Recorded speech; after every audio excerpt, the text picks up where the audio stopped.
You're listening to the Podcast Detroit Network. Visit www.podcastdetroit.com for more information. I said, hey, welcome to the Man Cave Happy Hour. I said, hey, welcome to the Man Cave Happy Hour. We're gonna drink a fine whiskey and smoke a really fine cigar. It is time for happy hour. It is the Man Cave Happy Hour, whiskey, cigars, spirits, the stories that go along with it. I'm Jamie Flanagan. I am Matt Fox. And we are in the Man Cave. I'm my Man Cave. Yeah, we're back in your Man Cave. I like my little Man Cave. Yeah, it's really cozy down my here. Man Cave makes me happy. It's cozy. It's warm. The cat's here. Special day. So we're doing a special Man Cave on a special day. This goes back years and years. It's a bib day. Bib day. We wear our bibs because we drool on ourselves. Well, after a few whiskey. Yeah, sure, why not? So, no, it is people listen whenever, wherever, however. Right. But it is March the 3rd. Yes. Which is Bottled and Bond Day. Bottled and Bond Day has a very special meaning because it goes way back into Sherman, history. set the Wayback Machine. Honestly, it goes all the way back, almost just a few years after the Civil War almost. Sure. Yeah, it goes way back. Bottled and Bond Act of 1897. Yeah, yep. no, March 3, 1897. Yeah, not too long after the Civil War. Yep. So, ended, we got, but the thing is, and we're to celebrate, right? We want to raise a glass. Yes. To the gentleman who was instrumental in getting the Bottled and Bond Act passed. Yes. Brought attention to the reason for the need for it. Mm-hmm. The U.S. government agreed and then passed believe it or not. And then they passed the law back in 1897, and that was Colonel E.H. Taylor. Yes. So we're going to be trying. I didn't share. I've never shared this with you. You have not yet. I'm very excited to actually dive into it. I've had this. You've had a lot of this. I've had a lot of it since episode 11. Wow. So Sherman set the Wayback Machine. Episode 11, that was back in September of 2018. Wow. Yeah. You've been nursing that bottle then. So I save it for special friends and special occasions. It's actually autographed by Bo Beckman. Actually, Bo did it's kind of a little redundant. Yeah. It's a little anticlimactic for us to be doing this because freaking Bo Beckman did a very similar talk like this earlier today. Did he really? Because it's his freaking grandfather. Well, then he has to. He's almost obligated. I forget if it's that. his grandfather or great grandfather, but it's I would say great grandfather. Yeah. I think it's grandfather because he knew him. Oh, okay. How old is Bo? He's young. Maybe he didn't know him. 1897. I don't know. Maybe it's probably great-grandfather. Yeah, I would imagine great-grandfather. Well, so he just knows the stories. Okay. Through his own grandfather. Well, my grandfather was born, but Bo's young. Bo's like in his 30s, I think. Oh, wow. He's a young cat. All right. So, yeah. But he was talking about the stories he knew from home, and then the story when he started working for the distillery, the stories learned at the distilleries about Colonel Taylor. And you looked up some stuff. You got some information about Colonel Taylor. I have a little bit of information about Colonel Taylor. Tell me about the Colonel. Oh, you'll eat my chicken. Oh, no, not that Colonel. Not that Colonel. Wrong Colonel. No. So Colonel E.H. Taylor. E.H. Taylor Jr. I got to make sure we do that right. Okay. Colonel Edmund Haynes Taylor Jr. at that, was actually a founding father of the bourbon industry itself. Okay. And, it was post-Civil War, and he actually started as a banker.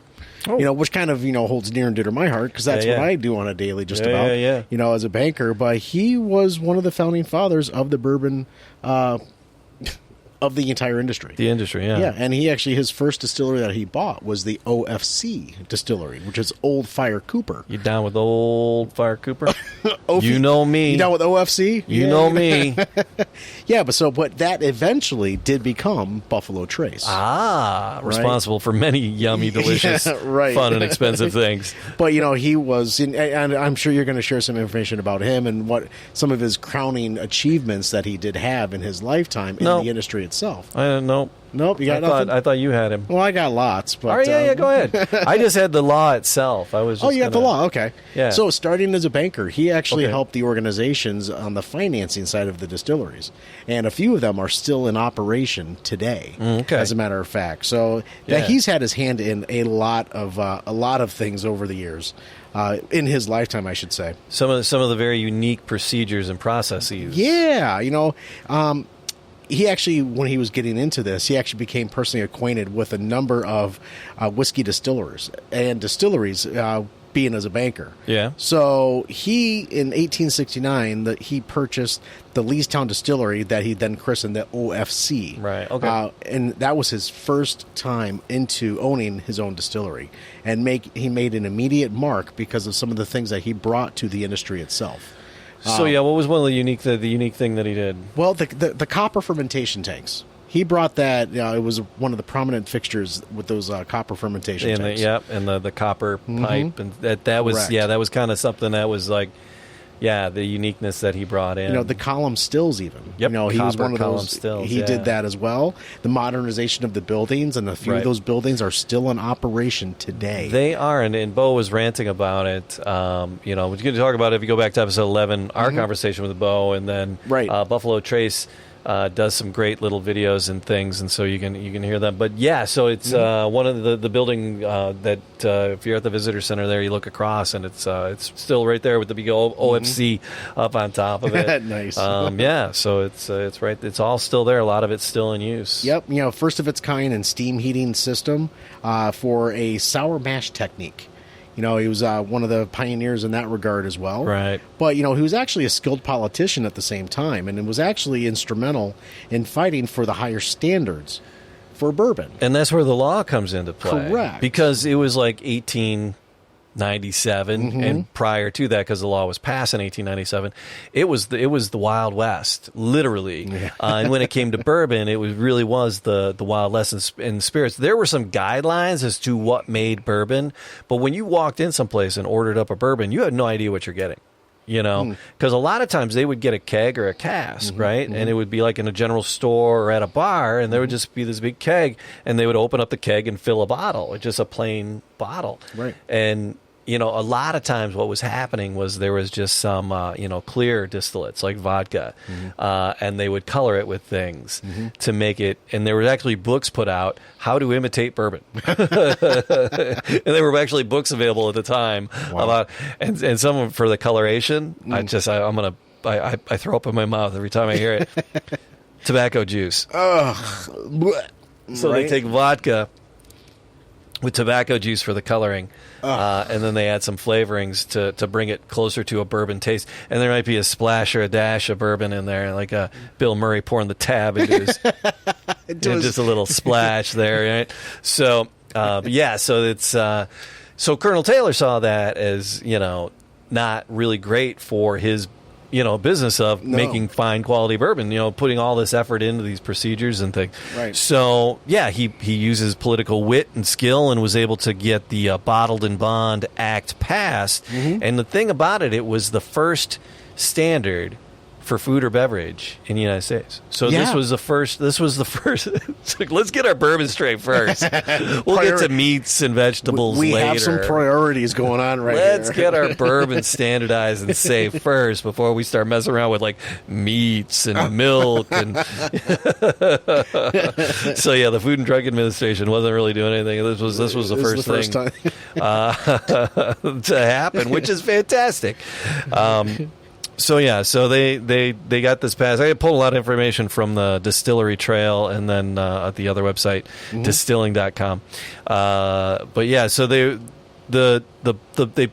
were able to get it passed because of just all the awful things that were being put into and sold as bourbon. So what the law requires is, and there's something that I learned today. I knew it had to be in one season. It has to be to be bottled in bond. It has to be bourbon. It has to meet the standards of bourbon. Correct. 50% corn at least. Yep. And the virgin American oak charred barrels. Correct. But bottle and bond takes it another step further. That has to be distilled in the same distilling season. And I was like, the season, right? The season, there's 2 seasons every year. So it goes from January to June, July to December. I did not know that. Yeah, I didn't know that the season. When I thought season, my brain kicked in and went a year. Right. But the season is January to June. Yeah, the 6 months chunks. Okay. So those are the distilling seasons. So it has to come from all of it has to come from one season. It has to happen at a single distillery. It has to be in one, and that's part of the bottling and the labeling. The information is on there, and there's like a number for the distilling number, and it's on the bottle somewhere. And again, that's part of the honesty and the truth and the transparency. That's the word I was looking for. The transparency in what's going on. So a single distillery, aged for a minimum of 4 years. Yes, that's the trick. Bottled at 100 proof, 50%. 50% APV if domestic. I don't know. And the label must identify the distillery who made it. And that's the thing. And the label must identify the bottling location if different than the distiller or distillery. Ah, okay. So, like your, MGB stuff, they sell their things. So if it's bottled someplace else, somebody buys their juice someplace and then bottles it, they have to, if it's going to be called bottled and bond, and it's going to be bonded like that, gotcha. You got to be upfront and honest with it. So Colonel Taylor, Colonel E.H. Taylor, I should say, when he purchased his first one in 1869, guess who purchased that first distillery from him in 1879? Guess who purchased that? George T. Stagg. And which eventually did become Buffalo Trace. Right. There you go. So George T. Stagg, he purchased the OFC distillery there in Leestown, and now it is Buffalo Trace. So another interesting part of the story is the Colonel Taylor brand. Yes. It was around when Colonel Taylor was around. Yes. But then it was gone. Okay. And right around the time when Bo was getting done with college and coming to work, the guys at Buffalo Trace were thinking about resurrecting the brand. And Bo and his grandfather at the time, not his great-grandfather, his grandfather at the time, gave him a 100-year-old bottle. Oh, my goodness. And they took it in. Bo took it in. They took it in. Okay. And they're like, here's what it looked like back in the day. And they said, well, our labeling's done. So they just replicated. Why change it? They just replicated the label. Yeah, why change it? What is it? So they did that. So that's where the label comes from. It's a replica of the actual ones from way back. And then they tried to follow the recipe as well. So bottled at 100 proof. It's got the fun tax stamp on it. I mean, you don't have to do tax stamps anymore. They had those through the 70s and 80s. That was part of the original packaging. So it's that, that's just fun. So there you go. So that they're looking for the clarity, the purity, trying to create a standard. Right. It was the first standardized food or beverage standard for the United States. Wow. I love it. I love it. So, let's try it. What do we know? What do you know about what's inside the bottle? There's a lot of speculation on the mash bill because it's really unknown, but there's been a lot of speculation on the mash bill. It's distilled in one spot. Yes, we ain't telling you what we distilled. But the speculation... We did it all here, but I'm not telling you what's in it. According to the whiskyshelf.com, the composition is a mash number 1.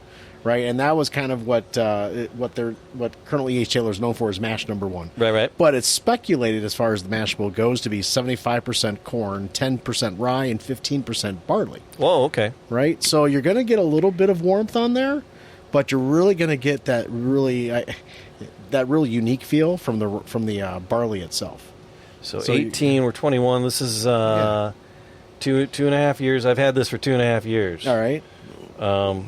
Yeah, I only had that much. Because it was autographed, right? And it's like when I went to crack it, I was like, oh, should I? There's Bo's autograph down there. I was like, well, it's a collector's item. I'm like, screw that. Let's drink it. Let's share this with friends. But so I opened it up. But I haven't hit it a lot because I save it for thanks, man. special Appreciate you sharing friends. with me. Oh, you don't get any. Oh, okay, fair. I'll just tell you what you're going to taste. But here's the thing: it's the bottle and bond has to be aged. We said 4 years. 4 years, yeah, for what's but going it doesn't in the bottle. always. It doesn't have to be 4 years. It could be longer. It could be more than. Yes, it could be Like more than 5. Yes, It would be one better. So the rumor around the aging of Colonel E.H. Taylor's small batch is that it's rumored to be around 7 years. Yeah, because this is a small, and there's several variations. Yes. There's the straight rye. There's the barrel proof. There's they've really expanded. Blow your head off. The bottled and bond. All right, so it's so this is rumored. The small batch version that I have here. It's rumored to be aged 7 years. Rumored to be aged 7 years. And the batch number 1. It's also used in other bourbons that Buffalo Trace, the Eagle Rare 10, Stag Junior. A lot of different variations, like you said, whether it be small batch, single barrel, barrel proof. It's all mash number 1. Right. So I'm excited because I have not had this before. Yes. And I'm kind of excited to and looking forward to diving into this. All so right, you've had it before. Yeah. So you kind of know what to. But I haven't had it in already? probably over a year and a half. Oof.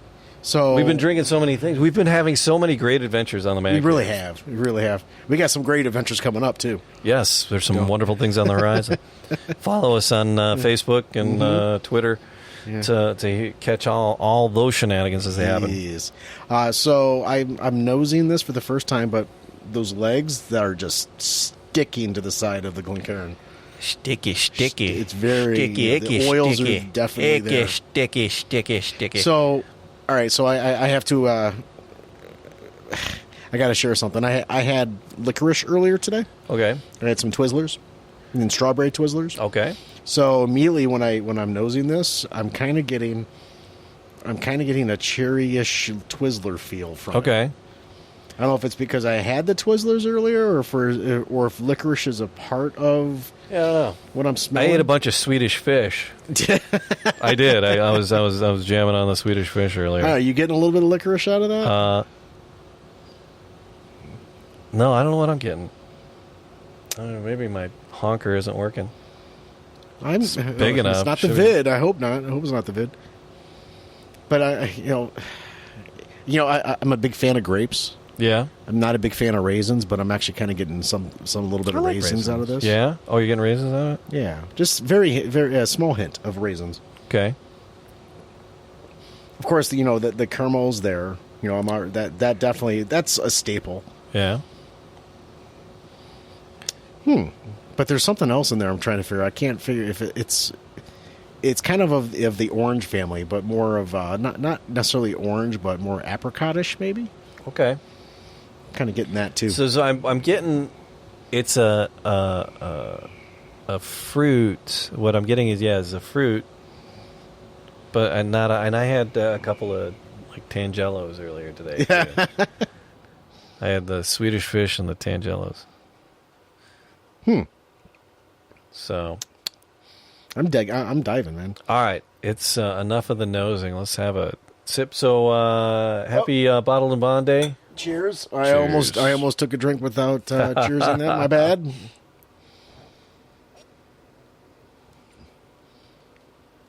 Ooh. All right. So that warmth, it kind of sat in there on sitting on the top of my tongue. There's a spice. I'm getting a little pepper. Yep. Pepper spice. A little cinnamon on that too. I was gonna say a red spice. Okay, I'll go with cinnamon. It's not a red pepper flake. It's more cinnamon in it. Cinnamon. Yes. Oh. Ooh. Okay. I'm just letting it linger a little bit. Now it's sitting on the back of my palate, on the back of my throat. Mm-hmm. Just its coating. It's like more of I almost want to say like a cream feel on the back of my throat. The warmth is moving back. Yeah. It didn't just stop. So. No, it's still moving. Nice. Getting a little vanilla. Of course, the vanilla is there, but it's more of a butter creamy type feel. That's really tasty, Jamie. Thank you for sharing that. Ooh. Don't mind if I have another. Yeah, I'm getting like a creamsicle. A creamsicle? Like an orange creamsicle almost? Orange creamsicle, yep. Huh. That type of, not a super sweet one, but just a nice one. Yeah. I can see where the speculation comes from the 75% corn. Right. Because the corn's there, but it's not an overpowering corn. We've had other bourbons. I think the age. I think that 4-year, minimum 4-year, quite possibly 7. Right. Speculative on 6 or 7. I think that age mellows it enough. Very much so, because we've had younger bourbons and younger whiskeys or what have you, and it's very corn forward. This is not corn forward. It's it's there, you can taste it, but it's not it's not the first thing that you feel and first thing that you taste. It happens later on as it sits on your palate. Yeah, that's really tasty. I'm gonna go in for some more. So, when was the last time you actually walked through the grocery store, Jamie, and picked up a star fruit and started munching on it? Never.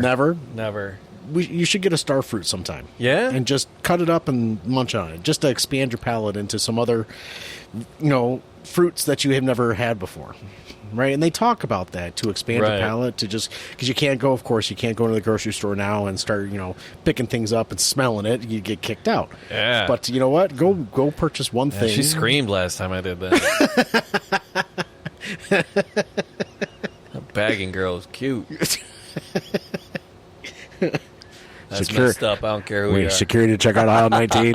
Security, check out aisle 19. I don't care who you are. That's messed up.